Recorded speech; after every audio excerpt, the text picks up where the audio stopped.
is Josephine McNulty, and the topic that I picked is the Central Park Five. And the reason I picked this topic is because it was actually brought up to me during one of my classes last semester, which was a controversial legal issues class, where we mainly talked about how and when torture is used by the US. And while we were discussing how the interrogation process is actually a form of clean torture, my professor brought up the case of the Central Park Five, who were relentlessly interrogated and forced into a confession for something that they didn't do. And many of us don't actually know how brutal the interrogation process can be when you're taken into custody. It is mentally and physically exhausting to the victim.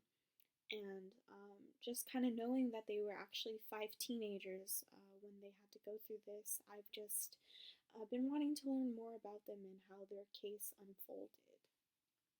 The Central Park Five, they are composed of Raymond Santana, Kevin Richardson, Antron McCray, Yusef Salaam, and Corey Wise, who were all teenagers at the time of their false conviction.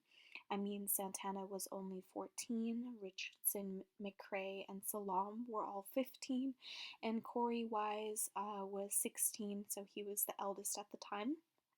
And their lives were just turned upside down after they were wrongfully accused of raping a white woman in Central Park in 1989. So, going to what happened that night, all five of these boys had just wanted to go to the park and, kind of play basketball, do teenager things, when they had seen a large group of boys entering the park at night. And the group was actually out for a night of wilding.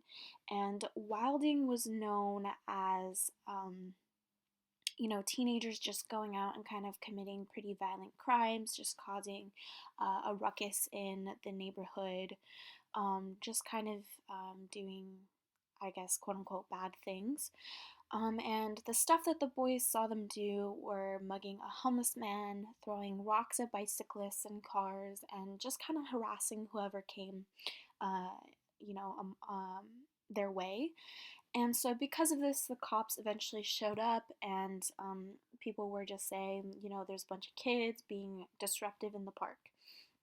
So this is when Raymond Santana and Kevin Richardson were taken into the station and interrogated for what was going on.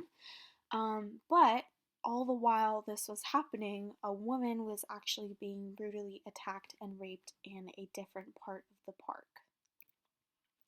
So eventually, the police who took Richardson and Santana in got news of this because people reported a woman being unresponsive at about 1:30 in the morning. And this is when the cops kind of wanted to connect that with the two boys they had already taken into custody.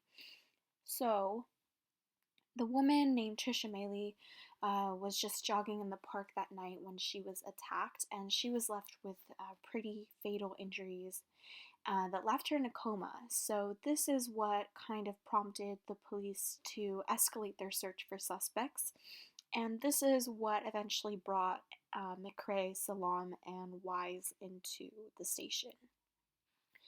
And while in custody, all five of these boys underwent a very harsh and relentless interrogation.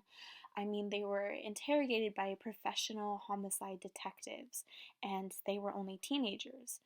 And they had to endure things like intimidation, sleep deprivation, and psychological manipulation. And it's important to keep in mind that interrogation is a form of clean torture. It is essentially aimed to break down the victim's will in order to get a confession, whether it be true or false. And here we can see Corey Wise. This is a snapshot from a video during his interrogation, and you can just see how hard it was on him. And eventually, these boys were forced into confessions. in a PBS documentary that they ended up doing many years later after they were exonerated. Four of them described how they were pressed by police to make a confession. The officers coaxed them with promises that once they make a statement, then they can go home to their families, and they kind of coached the boys on what to say to make it more believable. So they kind of said whatever the cops wanted them to because they were scared, and even um, Raymond Santana said that the cops at the time wanted him to change his original statement so it was more believable, putting him in the crime and the rape. And they did this because the officers knew what would sound condemning and convincing in court. So, despite their confessions being messy, vague, chronologically incorrect, and lacking concrete details, their confession tapes were enough to convince the jury. Because, let's face it, confessions are essentially undeniable. If a person says that they did something, there's no reason not to believe them. And so, collectively, the group had to unfortunately serve sentences for something that they didn't do, and they ranged from 6 to 13 years. Corey Wise was tried as an adult because he was the eldest one. In 2001, Maylee's real attacker, Matias Reyes, comes forward to clear their names, and he's kind of outraged that they got arrested for something that they didn't do. So he taped an account of what he did that night to Maylee with very accurate and in-depth details that, couldn't be studied in any way. So the details he gave had to come from someone who was there during the time, and the police saw that. And unfortunately, Reyes says that he's attempted multiple times to come forward with the truth, but every time nothing came of it, and the five men were still having to serve their sentences.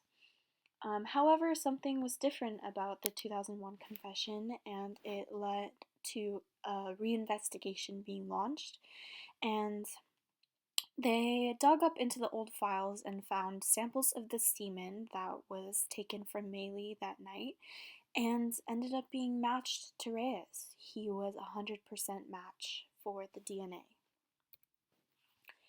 And with this new discovery, a motion by the Central Park Five's defense arose because they wanted to overturn their convictions. And so this happened a year later in 2002.